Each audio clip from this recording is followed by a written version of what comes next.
Star प्रवाहिनीवरील TRPच्या शर्यतीमध्ये पहिल्या क्रमांकावरील मालिका म्हणजे ठरलं तर मग या मालिकेत श्रावण मास मनोरंजन खास या विशेष एपिसोडमध्ये मालिकेला येणारे एक नवीन वळण.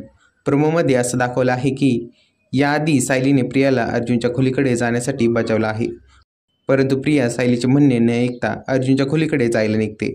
सायली प्रियाला जिन्यामध्ये अडवते. सायली प्रियाला म्हणते, तुला किती वेळा सांगायचं, तुझी खोली खाली आहे, वर नाही. प्रिया सायलीला म्हणते, तुझा नवरा मला म्हणाला मी कधीही त्याच्या खोलीमध्ये येऊ शकते, त्यामुळे अर्जुनच्या खोलीमध्ये जाण्यापासून तू मला अडवू शकत नाही. तितक्या सायली प्रियाचा हात धरून तिला वर जाण्यापासून अडवते, पण प्रिया सायलीचा हात धरून तिला जिन्यातून खाली ढकलते. धक्का दिल्याने सायलीचा तोल जाऊन सायली जिन्यातून खाली घसरून पडते आणि बेशुद्ध होते. अर्जुन सायलीला जिन्यामधून खाली घसरताना बघतो. सायली असा आवाज देतो. तो पळत पळत खाली जातो. सायलीचे डोके मांडीवर ठेवतो. ती बेशुद्ध झालेली असते. तितक्यात काय झाले म्हणून घरातले सर्व जमा होतात, असं या प्रोमोमध्ये दाखवलं गेलं आहे.